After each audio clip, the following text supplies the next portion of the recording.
Hello everyone, welcome back to our channel Benchmark Study. आज हम discuss करेंगे RBI top 100 MCQ series का part 2। तो जिसने पार्ट 1 नहीं देखा है वो प्लेलिस्ट में जाके देख लीजिएगा। प्लेलिस्ट का लिंक आपको डिस्क्रिप्शन में मिल जाएगा। तो स्टार्ट करते हैं लेक्चर को, बढ़ते हैं अपने फर्स्ट क्वेश्चन की तरफ। तो सबसे पहला क्वेश्चन है हमारा related to small finance bank. अब आरबीआई ने क्या किया रिसेंटली, एक स्मॉल फाइनेंस बैंक को यूनिवर्सल बैंक में कन्वर्ट करने के लिए कुछ नॉर्म्स प्रेजेंट किए कि कोई भी अगर एक स्मॉल फाइनेंस बैंक है वो अपने आप को यूनिवर्सल बैंक में कन्वर्ट करना चाहता है तो ये 6 क्राइटेरिया है। आप ये 6 क्राइटेरिया फुलफिल कीजिए और आप क्या कर पाओगे, अपने आप को यूनिवर्सल बैंक में कन्वर्ट कर पाओगे।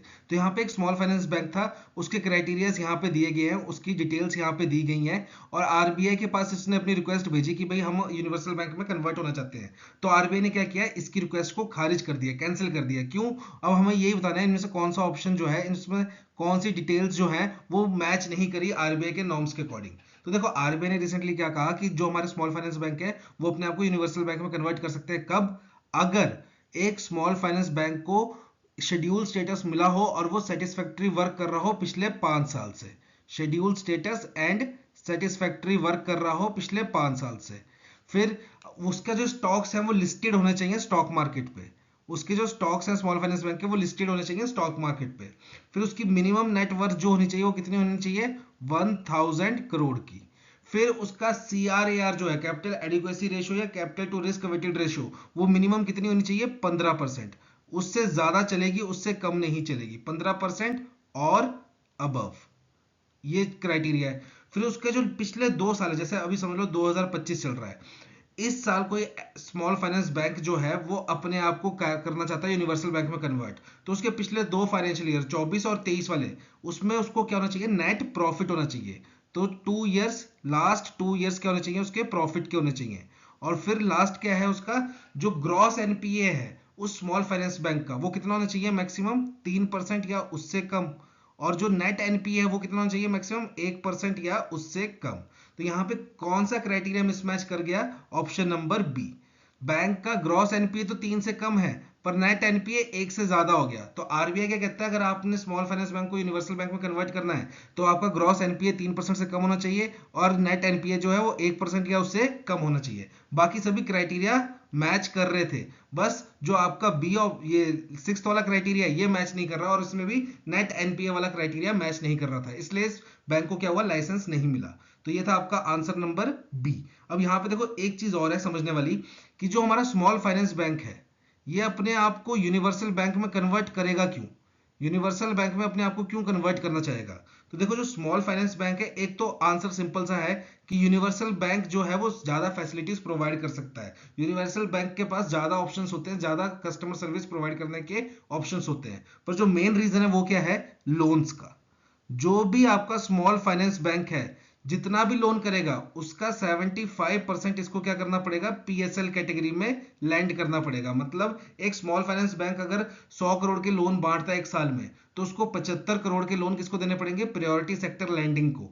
वहीं अगर एक यूनिवर्सल बैंक 100 करोड़ के लोन बांटता है साल में, तो उसको कितना करना पड़ता है, ओनली 40%, यानी कि 40 करोड़ के लोन देने हैं प्रायोरिटी सेक्टर लैंडिंग को। तो यहाँ पे क्या है, इसका जो इस पे जो दायित्व होगा स्मॉल फाइनेंस बैंक पे, जो कंपलसरी मैंडेट है कि भाई 75% पीएसएल में लैंड करना है, वो रिड्यूस हो जाएगा और वो कितना हो जाएगा फिर 40%, अगर जब ये यूनिवर्सल बैंक बन जाएगा। जिससे क्या होगा, इसको 35% का क्वेश्चन मिल जाएगा, 35% का लोन ये एक्स्ट्रा मिल जाएगा और ये किसी को भी दे सकता है, बड़े बड़े बिजनेसमैन को हायर रेट ऑफ इंटरेस्ट पे, जिससे क्या होगा, इसको इनकम ज्यादा होगी। ठीक है, इसलिए ये अपने आप को कन्वर्ट करना चाहेंगे यूनिवर्सल बैंक में, पर इनको पहले ये सारे क्राइटेरिया मैच करने पड़ेंगे। और यहाँ पे एक क्वेश्चन और बन सकता है आपका, जो बैंक्स है हमारे उसमें एफडीआई लिमिट कितनी अलाउड है, बैंक में एफडीआई लिमिट कितनी अलाउड है, तो वो है आपकी 74%। पहले इंश्योरेंस में भी 74 थी पर बजट में अब क्या कर दिया है, 100% कर दिया है। इंश्योरेंस के सेक्टर में 100% एफडीआई अलाउड कर दिया है इन बजट, ठीक है। पर बैंक में अभी भी 74% है। और ये जो लाइसेंस की मांग हो रही है ना, जैसे कि यूनिवर्सल बैंक जो है, स्मॉल फाइनेंस बैंक जो है वो अपने आप को यूनिवर्सल बैंक में अप्लाई करना चाहता है, अपग्रेड करना चाहता है, तो ये जो क्वेरी भेजेंगे, अपनी एप्लीकेशन भेजेंगे, उसको रिव्यू कौन करेगा, तो उसके लिए एक कमेटी बनाई गई है, ये इंपॉर्टेंट है आपका। उस कमेटी का नाम है एम के जैन कमेटी, एम के जैन कमेटी। ये कमेटी आपकी देखेगी किस बैंक को हमने, किस स्मॉल फाइनेंस बैंक को यूनिवर्सल बैंक में कन्वर्ट करना है, या कौन सी जो हमारी ऑर्गेनाइजेशन है वो अपने आप को स्मॉल फाइनेंस बैंक में कन्वर्ट करना चाहती है या उसका लाइसेंस लेना चाहती है। उस सारे प्रोसेस को रिव्यू कौन करेगा, ये एम के जैन कमेटी। ठीक है, बढ़ते हैं नेक्स्ट क्वेश्चन की तरफ। नेक्स्ट क्वेश्चन है हमारा based on domestically systematically important banks. अब आरबीआई ने क्या किया हुआ है, इंडिया में 3 बैंक्स को स्टेटस दे रखा है डीएसआईबी का। डीएसआईबी से मतलब है आपका डोमेस्टिकली सिस्टमेटिकली इंपॉर्टेंट बैंक्स का स्टेटस। और ये 3 बैंक कौन कौन से हमारे, SBI, HDFC and ICICI bank. ये 3 बैंक जो है हमारे, ये डोमेस्टिकली सिस्टमेटिकली इंपॉर्टेंट बैंक है और ये too big to fail category में आते हैं। तो आरबीआई ने क्या कर रखा है, ये काफी ज्यादा इंपॉर्टेंट बैंक है और इनको हम फेल नहीं होने दे सकते, इसलिए इनके लिए कुछ क्राइटेरियाज एक्स्ट्रा बनाए हुए हैं कि बाकी बैंक्स जो करते हैं उससे इनको थोड़ा सा कुछ ज्यादा करना पड़ेगा। तो यहाँ पे क्वेश्चन क्या पूछा गया है कि जो एचडीएफसी बैंक है उसको 1 अप्रैल 2025 से additional common equity tier 1 capital जो है वो कितनी मेंटेन करनी पड़ेगी। तो इसका राइट आंसर है ऑप्शन नंबर बी 0.40%। अब यहाँ पे आपको क्वेश्चन समझ नहीं आएगा वो पूछा क्या गया है, ठीक है।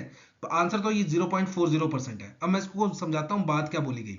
देखो हमने पढ़ा हुआ था CAR, CAR बोल लो या CRAR बोल लो, कैपिटल एडिक्वेसी रेशो या capital to risk weighted ratio. Banks को कितना मेंटेन करना पड़ता है, 9%।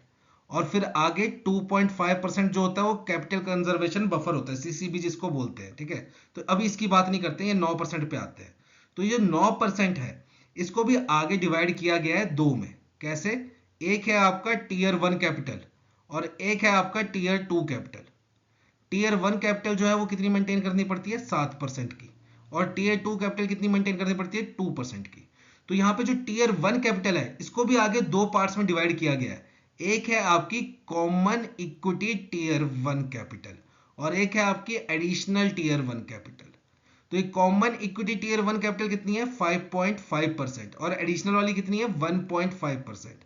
अब यहाँ पे क्या है, देखो जो हमारे डोमेस्टिकली सिस्टमेटिकली इंपॉर्टेंट बैंक्स हैं इसके लिए आरबीआई ने क्या किया, 5 बकेट्स बना रखी हैं। वो बकेट्स कैसे हैं, ये देखो यहाँ पे आ जाएगी बकेट्स और यहाँ पे आ जाएगा आपका एडिशनल CET1। अब इसका मतलब क्या है ये मैं समझाता हूं आपको, रुको। यहां पे आ जाएगा 5 4 3 2 और यहां पे आ जाएगा 1।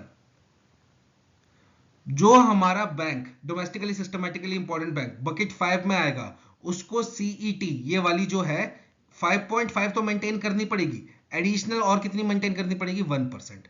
4 वाले को 0.8%, 3 वाले को 0.6%, 2 वाले को 0.4% और 1 वाले को 0.2%। मतलब जो बाकी बैंक है जैसे समझ लो पीएनबी वगैरह है, तो पीएनबी को जो कॉमन इक्विटी टियर 1 कैपिटल है वो कितनी मेंटेन करनी है, 5.5%। पर जो हमारे डोमेस्टिकली सिस्टमेटिकली इंपॉर्टेंट बैंक्स है उनको 5.5% तो मेंटेन करनी है, एडिशनल वो जिस बकेट में आते हैं। तो यहाँ पे आईसीआईसी आता है हमारा बकेट 1 में, एचडीएफसी आता है हमारा बकेट 2 में और एसबीआई आता है हमारा बकेट 4 में। मतलब पीएनबी को मेंटेन करनी है 5.5%, ठीक है। आईसीआईसीआई को मेंटेन करनी पड़ेगी ये CET1 वाली जो है ये कितनी मेंटेन करनी पड़ेगी, 5.5 प्लस 0.2 यानी कि 5.7%। वहीं एचडीएफसी को कितना मेंटेन करना पड़ेगा, ये 5.9%। और वहीं अगर मैं बात करूं एसबीआई की, तो एसबीआई को कितना मेंटेन करना पड़ेगा, ये 6.3%। ठीक है। तो ये है additional common equity tier 1 capital. जो कॉमन इक्विटी टियर 1 कैपिटल होती है वो कितनी मेंटेन करनी पड़ती है, मिनिमम 5.5।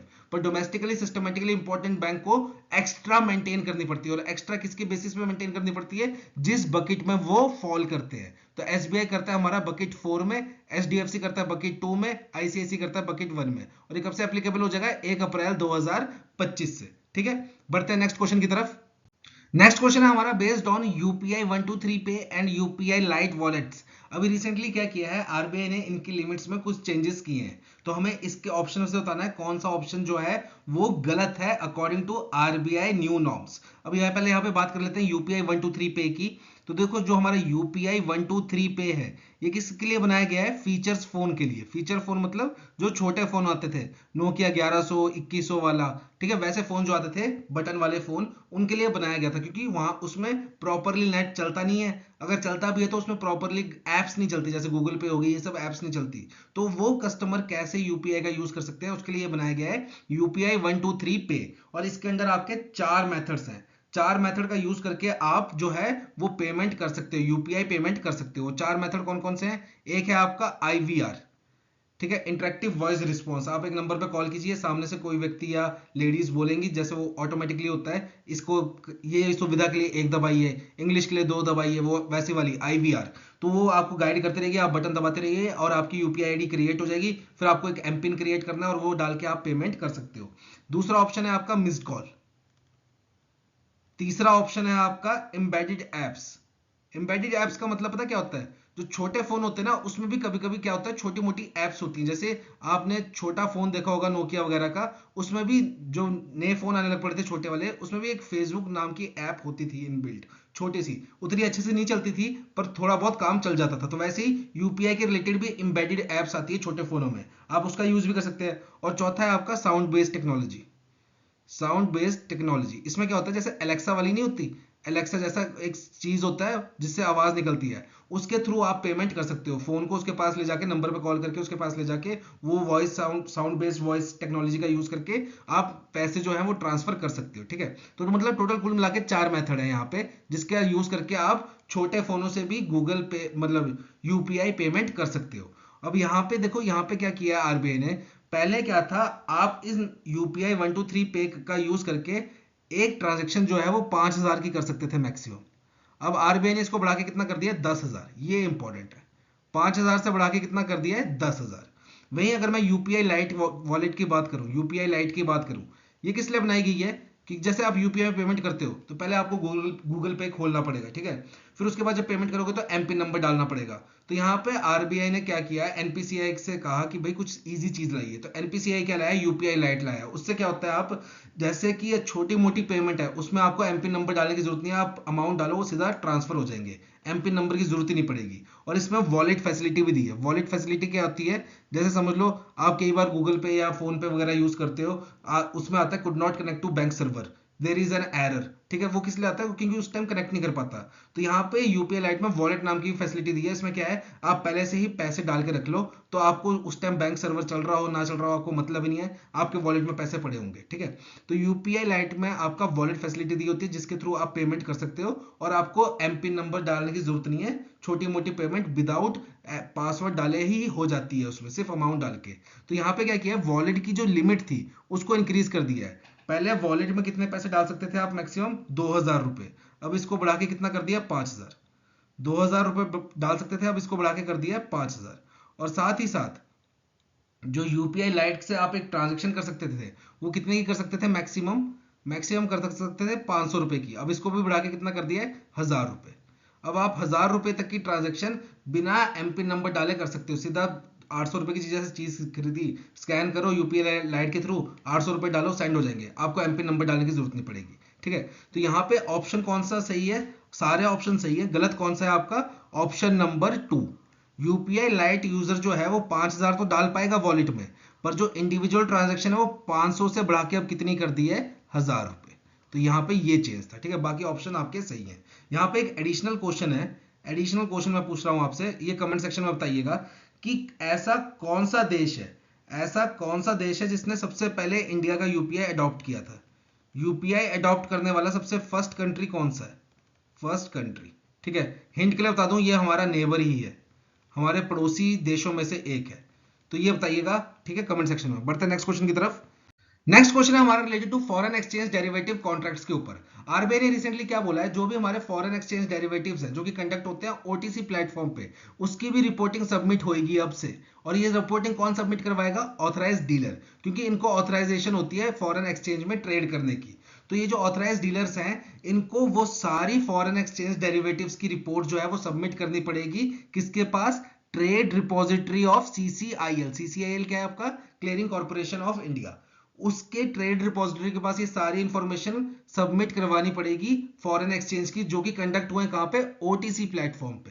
तो देखो यहाँ पे फॉरेन एक्सचेंज डेरिवेटिव्स क्या होता है, डेरिवेटिव्स बेसिकली आपका कैपिटल मार्केट इंस्ट्रूमेंट है। ये हमने कैपिटल मार्केट की वीडियो में डीप में पढ़ा हुआ है, बैंकिंग अवेयरनेस में, आप वहां जाके देख सकते हैं। जैसे डेरिवेटिव्स के एग्जांपल होते हैं, जैसे कि आपके स्वैप्स हो गए, फिर आपके फॉरवर्ड्स हो गए, फिर फ्यूचर्स हो गए, ये सारे क्या है, ये एग्जांपल्स हैं डेरिवेटिव्स के। डेरिवेटिव्स बेसिकली क्या होता है, वो इंस्ट्रूमेंट जो अपनी वैल्यू किसी अंडरलाइंग एसेट से ड्राइव करता है, उसको बोलते हैं हम डेरिवेटिव्स।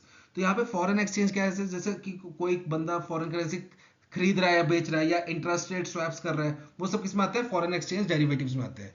तो अगर वो प्रोसेस जो है वो ओटीसी प्लेटफॉर्म पे हो रहा है तो उसकी रिपोर्टिंग भी आप सबमिट करेगा ऑथराइज डीलर कहां पे, ट्रेड रिपोजिटरी ऑफ सीसीआईएल के पास। अब ये ओटीसी क्या है, ओटीसी होता है आपका ओवर द काउंटर। जैसे समझ लो एक है ए, एक है बी। ए अपने शेयर्स बेच रहा है और बी जो है इसको परचेज कर रहा है, और ये हो रहा है किसी एक्सचेंज पे, तो इसको बोलते हैं हम एक्सचेंज ट्रेडेड।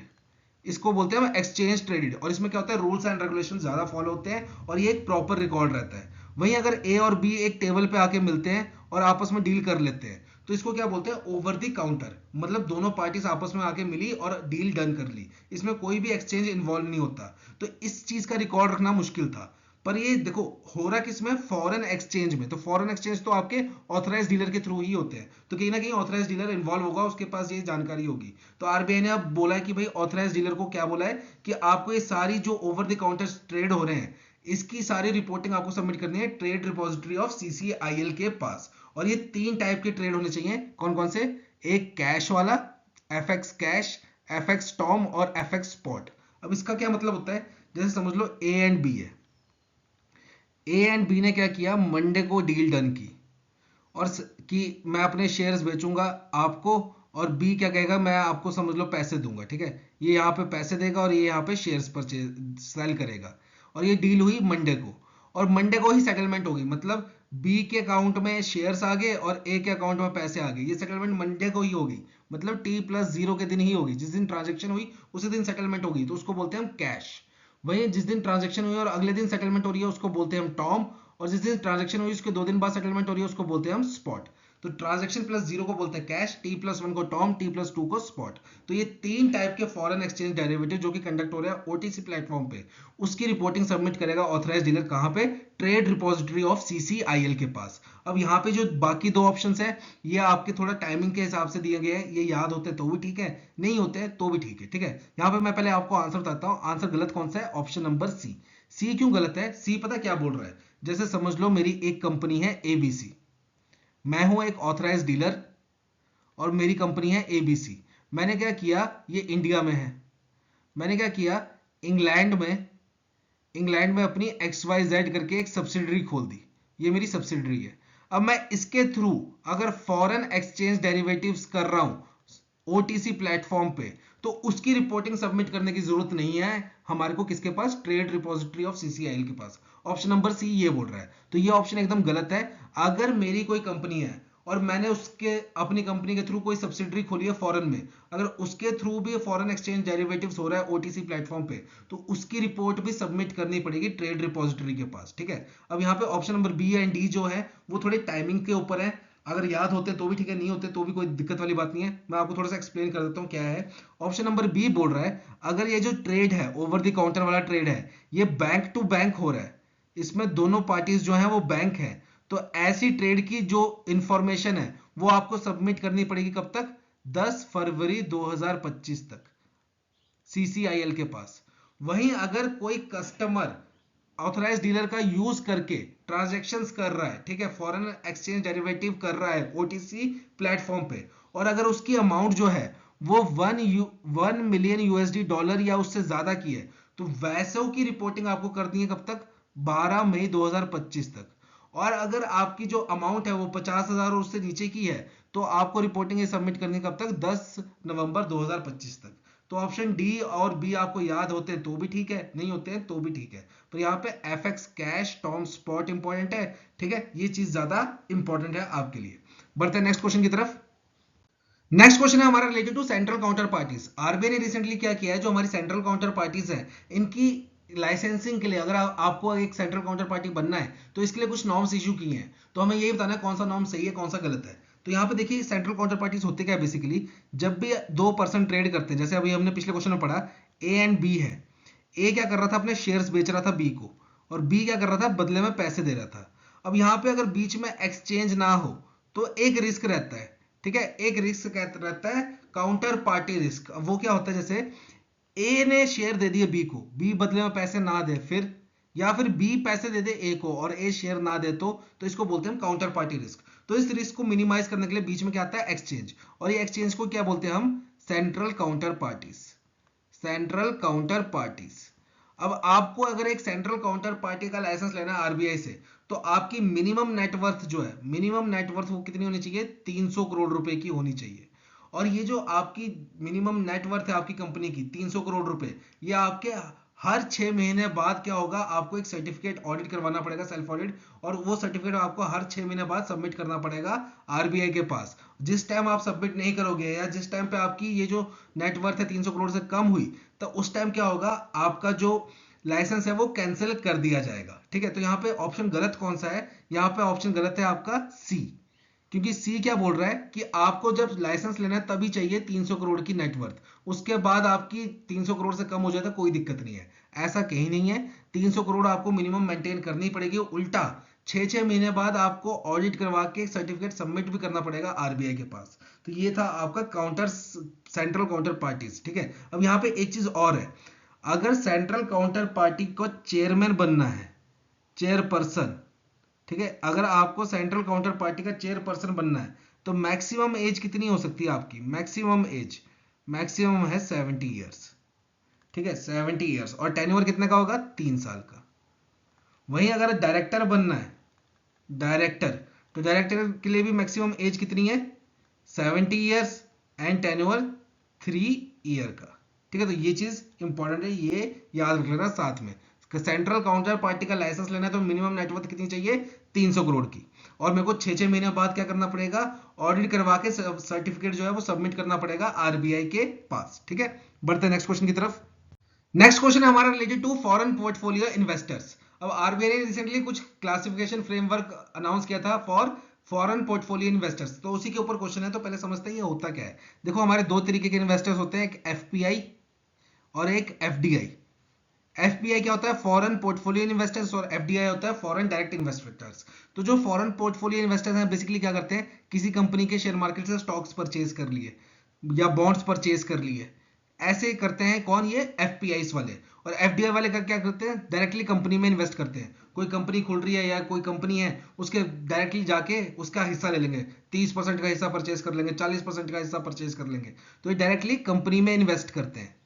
ठीक है, फिर दूसरा जो एफपीआई वाले होते हैं वो शॉर्ट टर्म इन्वेस्टर्स होते हैं, ये चीज याद रखना, शॉर्ट टर्म इन्वेस्टर्स होते हैं ये क्या होगा, स्टॉक्स परचेज करेंगे किसी कंपनी का, जैसे इनको प्रॉफिट हुआ स्टॉक बेचेंगे, बाहर निकल जाएंगे। और एफडीआई वाले क्या होते हैं, इन्होंने कंपनी में हिस्सेदारी बनाई हुई है अपनी, तो ये क्या होते हैं, एक तरीके के लॉन्ग टर्म इन्वेस्टर्स होते हैं।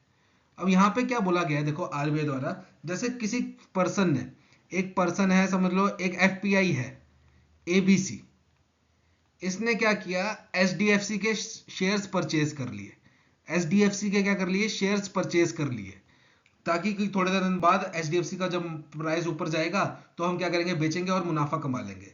पर ये शेयर्स इतने परचेज कर गए, एबीसी कंपनी जो है वो एचडीएफसी के, उन्होंने इतने ज्यादा शेयर्स परचेज कर लिए कि एचडीएफसी कंपनी के 10% से ज्यादा शेयर्स इनके पास आ गए।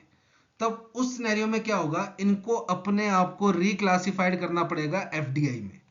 और ऐसा क्यों करना पड़ेगा, देखो एफडीआई के नॉर्म अलग होते हैं, एफपीआई के लिए नॉर्म अलग होते हैं, तो इनको क्या करना पड़ेगा, अपने आप को रिक्लासिफाई करना पड़ेगा एफडीआई में। मतलब जैसे समझ लो एचडीएफसी के मार्केट में है 100 शेयर, मार्केट में, ये एग्जांपल समझा रहा हूं, ठीक है, एचडीएफसी के मार्केट में 100 शेयर। अब एबीसी कंपनी अगर एचडीएफसी के 10 शेयर परचेज करती है स्टॉक मार्केट से, तब तक तो कोई दिक्कत नहीं है। जैसे ही इसने 11वां शेयर परचेज किया तो इसकी हिस्सेदारी कितनी होगी, 10% से ज्यादा होगी एचडीएफसी में। तो उस सिनेरियो में इसको क्या करना पड़ेगा, अपने आप को रिक्लासिफाई करना पड़ेगा एफडीआई में, या तो फिर ये अपना जो 10% से ऊपर वाला हिस्सा है उसको बेच दे, या तो 10% से ऊपर वाले हिस्से को बेच दे, और अगर ये 10% से ऊपर वाले हिस्से को नहीं बेचती है तो इसको अपने आप को रिक्लासिफाइड करना पड़ेगा किसमें, एफडीआई में। इसको अपने आप को क्या बुलवाना पड़ेगा अब, एफडीआई, ना कि एफ, अब ये एफपीआई नहीं रहेगा, अब ये क्या हो जाएगा, रिक्लासिफाइड, एफडीआई में रिक्लासिफाइड हो जाएगा। अब उससे होता क्या है, उससे ये होता है कि देखो एफडीआई के लिए रूल्स एंड रेगुलेशन थोड़े ज्यादा है, ठीक है, तो वो चीज इसको फॉलो करनी पड़ेगी। अब यहाँ पे क्वेश्चन क्या है, कि यहाँ पे क्वेश्चन है कि आपके पास कितने दिन का टाइम है, कितने दिन का टाइम है अपने आप को रिक्लासिफाई करने के लिए। जब आप 10% की जो लिमिट है उसको ब्रीच कर देते हो, जैसे समझ लो आज है 5 तारीख, ठीक है, आज है 5 तारीख 5th, अगर मैं आज किसी कंपनी में 10% से ज्यादा की हिस्सेदारी ले गया तो मेरे पास कितने दिन है अपने आप को रिक्लासिफाई करने के लिए एफडीआई में। तो इसका राइट आंसर है ऑप्शन नंबर सी, 5 दिन के अंदर मेरे को अपने आप को क्या करना पड़ेगा, रिक्लासिफाइड करना पड़ेगा एफडीआई में। या तो उन 5 दिनों में मैं क्या कर सकता हूं, जैसे मैंने किसी कंपनी की 12% की हिस्सेदारी ले ली गलती से, तो मैं 2% क्या कर दूं, सेल कर दूं और अपनी हिस्सेदारी वापस 10% पे ले आऊं। और अगर मैं ऐसा नहीं कर पाया तो 5 दिन बाद मेरे को क्या करना पड़ेगा, एफडीआई में रिक्लासिफाइड करना पड़ेगा अपने आप को। ठीक है, बढ़ते हैं नेक्स्ट क्वेश्चन की तरफ। नेक्स्ट क्वेश्चन है हमारा बेस्ड ऑन एनबीएफसीज। अब यहाँ पे आरबीआई ने क्या बोला है कि जो हमारी एनबीएफसीज है वो लोन लेती हैं, ठीक है, वो उधार लेती हैं। तो एनबीएफसी को क्या करना पड़ेगा, जितना भी उन्होंने लोन लिया है उसका कुछ परसेंट लोन, मिनिमम एटलीस्ट इतना परसेंट लोन जो है वो उसको, उसके पैसे कहां से लेने हैं, कैपिटल मार्केट इंस्ट्रूमेंट्स के थ्रू लेने हैं। तो वो हमें यहाँ पे क्वेश्चन में ये बताना है कि वो मिनिमम परसेंटेज कितनी है। तो यहाँ पे राइट आंसर है आपका ऑप्शन नंबर डी, 25%। अब इस क्वेश्चन को मैं समझाता हूं, मतलब क्या है इसका। देखो, जैसे एक एनबीएफसी है, एनबीएफसी ने समझ लो पूरे साल में 100 रुपए का लोन लिया, 100 रुपए का लोन लिया, ये बैंक से लिया, ठीक है, फिर दूसरी एनबीएफसी से लिया, फिर एआईएफ से लिया, ऐसे मतलब इसने पूरा टोटल मिला के 100 रुपए का लोन लिया। तो आरबीआई का बोलना है जितना भी एक एनबीएफसी लोन ले रही है उसका 25%, यानी कि यहां से 25% कितना हुआ, 25 रुपए मिनिमम। और ये मिनिमम है, कम से कम इसको क्या करना पड़ेगा, जितना भी इसने लोन लिया, 100 रुपए का इसने लोन लिया, तो मिनिमम कितना, 25%, यानी कि 25 रुपए जो है इसको कहां से उठाने हैं, थ्रू कैपिटल मार्केट इंस्ट्रूमेंट्स के। कैपिटल मार्केट इंस्ट्रूमेंट्स का यूज करके इसको 25 रुपए उठाने पड़ेंगे उधार, मार्केट से उधार लेना पड़ेगा। मार्केट से उधार कैसे लिया जाता है, हम लोगों से, जो इन्वेस्टर्स होते हैं उनके थ्रू पैसा उधार लिया जाता है। अब यहाँ पे बोला क्या है, एनबीएफसी जितना भी लोन ले रही है पूरे साल में उसका 25% लोन जो है वो उसको कहां से बोरो करना पड़ेगा, मार्केट से बोरो करना पड़ेगा। और वो कैसे कर पाएगी, by using capital market instruments, जैसे कि आईपीओ लॉन्च कर दे, आईपीओ लॉन्च कर चुकी है तो एफपीओ लॉन्च कर दे, फिर या फिर बॉन्ड्स इशू कर दे, डिबेंचर्स इशू कर दे, या फिर आपके डेरिवेटिव्स इशू कर दे, डेरिवेटिव्स का यूज करके। वैसे एनबीएफसी क्या कर पाएगी, कैपिटल मार्केट का यूज करके पैसे उधार ले पाएगी।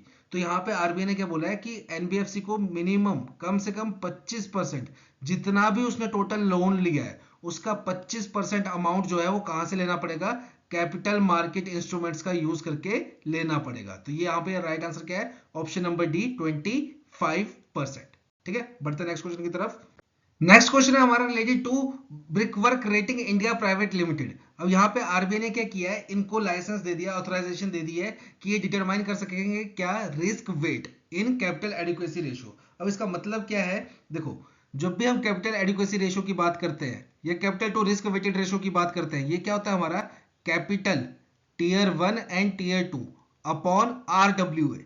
आरडब्ल्यूए क्या होता है हमारा, रिस्क वेटेड एसिड्स। और इसको कैलकुलेट कैसे करते हैं, हमारे लोन्स इनटू रिस्क, तो हमारा निकलता है रिस्क वेटेड एसिड्स। जैसे एग्जांपल के रूप में बताता हूं मैं आपको, जैसे हम अनसिक्योर्ड लोन की बात करते हैं तो उस पर रिस्क होता है 150% का, उस पर रिस्क होता है 150% का। मतलब अगर एक बैंक ने किसी व्यक्ति को अनसिक्योर्ड लोन दिया है, ठीक है, कंज्यूमर लोन दिया है, समझ लो 100 रुपए का, तो यहाँ पे डिनोमिनेटर में 100 नहीं आएगा, उसकी वैल्यू आएगी 150 रुपया वैल्यू आएगी।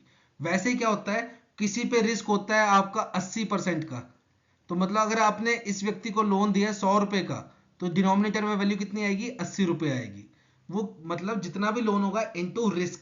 अब ये रिस्क जो होता है, रिस्क वेट, ये जो होता है ये कैलकुलेट किया जाता है और ये डिफरेंट होता है डिफरेंट डिफरेंट लोन्स के लिए। जैसे हाउस लोन हो गया, उसमें एलटीवी के ऊपर डिपेंड करता है, एलटीवी लोन टू वैल्यू, कि आपके हाउस की प्रॉपर्टी कितने की बन रही है और उसमें से आपको लोन कितने का दिया है, तो उस रेशो पे डिपेंड करता है ये। ठीक है, तो मतलब एक तरीके से ये इसका बेसिक काम क्या है आप ये समझिए, ये रिस्क फैक्टर को आइडेंटिफाई करना है, इसकी वैल्यू निकालना, brick rating India Private limited की। और ये कितने लोन, कितने अमाउंट के लोन की निकाल सकती है, तो मैक्सिमम 250 करोड़ तक के लोन की रिस्क वेट निकाल सकता है कौन, brick work rating India Private Limited. अब यहाँ पे इसको रिसेंटली ऑथराइजेशन क्यों मिला, क्योंकि देखो 2022 में क्या हुआ था, 2022 में सेबी ने इसका सर्टिफिकेट ऑफ रजिस्ट्रेशन जो है वो कैंसिल कर दिया था। अब इसको दोबारा से मैंडेट मिल गया, ठीक है, इसको उसको दोबारा से वेरीफाई कर दिया सेबी ने, तो साथ ही साथ आरबीआई ने भी इसको ऑथराइजेशन दे दी किसकी, brickwork Rating India Private limited को, टू डिटरमाइन रिस्क वेट। और ये कितने अमाउंट के लोन का रिस्क वेट कैलकुलेट कर सकता है, मैक्सिमम 250 करोड़ तक का। ठीक है, तो यहाँ पे ऑप्शन गलत कौन सा है, option number C, option number C बोल रहा है कि ये BWR जो है, ब्रिक वर्क रेटिंग एजेंसी जो है, ये सिर्फ एक लौती एजेंसी है जिसको RBI से अप्रूवल मिला है टू डिटरमाइन रिस्क वेट। ऐसा नहीं है, इंडिया में और भी एजेंसीज हैं, जैसे सबसे बेस्ट आपका सबसे फेमस है क्रिसल, सबसे बेस्ट एंड फेमस है क्रिसल, फिर आपका इकरा भी है, फिर केयर भी है, ये और भी है रिस्क एजेंसीज जो कि कैलकुलेट करती हैं क्या, रिस्क वेट। तो यहाँ पे गलत ऑप्शन क्या है, ऑप्शन नंबर सी। पर यहाँ पे एक बात याद रखिएगा, brickwork Rating India Private limited जो है, ये रिस्क वेट कैलकुलेट करेगी कितने अमाउंट तक के लोन का, मैक्सिमम 250 करोड़, 250 करोड़ से ऊपर वाले लोनों का नहीं कैलकुलेट करेगी। तो ये चीज याद रखिएगा। बढ़ते हैं नेक्स्ट क्वेश्चन की तरफ। नेक्स्ट क्वेश्चन है हमारा related to RBI framework for recognising self regulatory organisation in financial technology sector. अब जिसको हम क्या बोलते हैं शॉर्टकट में, एसआरओ, एफटी। एफटी हो गया आपका फाइनेंशियल टेक्नोलॉजी सेक्टर, और एसआरओ हो गया आपका सेल्फ रेगुलेटरी ऑर्गेनाइजेशन। ये हर सेक्टर की अलग अलग बनाई जा रही है। इसका बेसिक एम क्या है, ये काम करेगी ब्रिज की तरह, ब्रिज की तरह काम करेगी। और ये आरबीआई और बाकी जैसे फाइनेंशियल टेक्नोलॉजी सेक्टर जो है, जैसे फिनटेक सेक्टर जो हो गया आपका, फिनटेक सेक्टर में जितनी भी कंपनियां हैं उनके साथ ये कोऑर्डिनेशन मेंटेन करेगी। मतलब आरबीआई को हर फिनटेक कंपनी के साथ मत्थामारी नहीं करनी पड़ेगी, बीच में एसआरओ काम करेगा एज अ ब्रिज।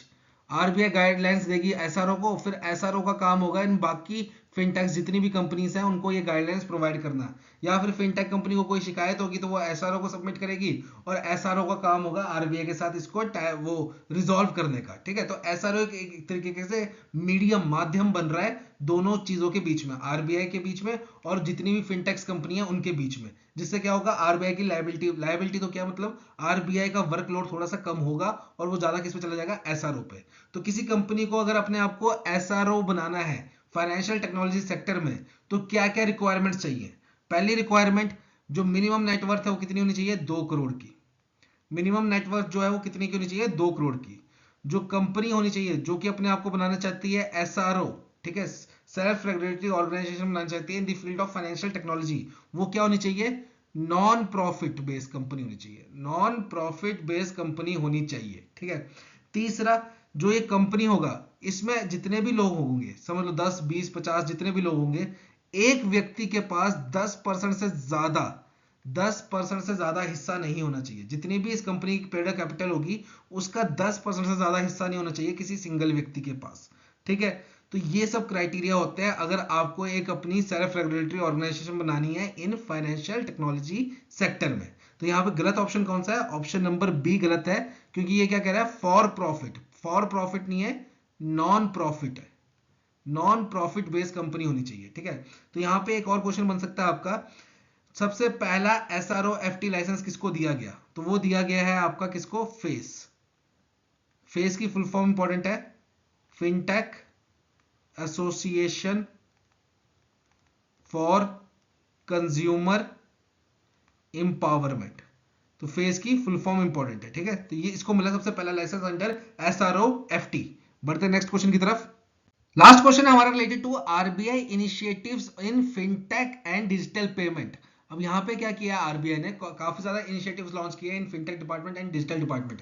तो नीचे दिए गए ऑप्शन में से कौन सा गलत है हमें ये बताना है। तो सबसे पहला इनिशिएटिव है आपका डिजिटा। तो डिजिटा की फुल फॉर्म इंपॉर्टेंट है, ये क्या हमारी the digital India trust agency. और इसका काम क्या होगा, ये एक वेरिफिकेशन मार्क देगी जो भी हमारी लैंडिंग एप्स है इंडिया में। लैंडिंग एप्स मतलब जो कि आपको लोन प्रोवाइड कर रही है, जैसे कि आपका आईएसआई मार्क होता है, हॉल मार्क होता है, वैसे ये क्या होगा, डिजिटा वेरिफिकेशन मार्क होगा। तो जिस लैंडिंग ऐप को ये मार्क मिलेगा वही एप्स जो है इंडिया में काम करेंगी, बाकी एप्स को क्या कर दिया जाएगा, इंडिया से बैन कर दिया जाएगा। क्योंकि देखो क्या हुआ था, लॉकडाउन के टाइम पे काफी ज्यादा चाइनीज कंपनीज एप्स थी, वो लोगों को लोन प्रोवाइड कर रही थी, फिर उन्होंने लोगों को लोन दिया, लोग वापस लोन पे नहीं कर पाए और उन्होंने लोगों को इतना तंग किया कि काफी ज्यादा लोगों ने सुसाइड कर लिए थे।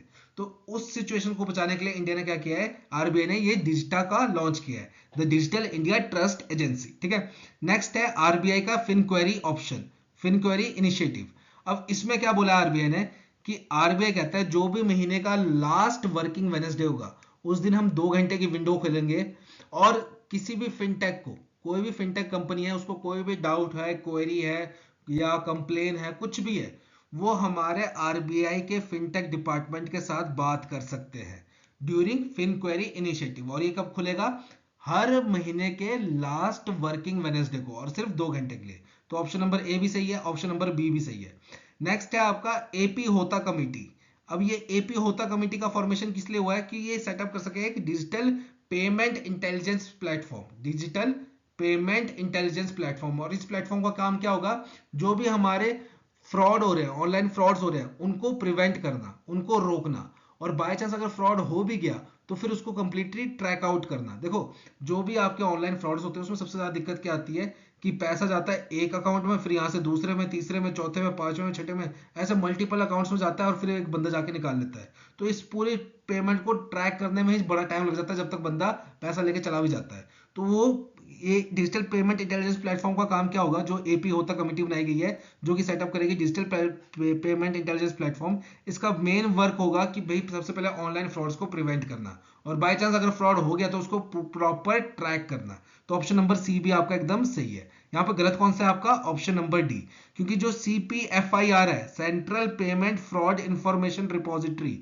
ये एक रेगुलेटरी बॉडी नहीं है, रेगुलेटरी बॉडी नहीं है, ये क्या है, सिर्फ और सिर्फ एक रिपोजिटरी है, रिपोर्टिंग एंड इंफॉर्मेशन रिपोजिटरी है ये, और कुछ नहीं है, ये रेगुलेटरी बॉडी नहीं है। रेगुलेटरी बॉडी कौन सा है, RBI। ठीक है, तो ये था हमारा पार्ट 2। बहुत जल्द आपको मिलेंगे नई वीडियो के साथ। Till then have a nice day.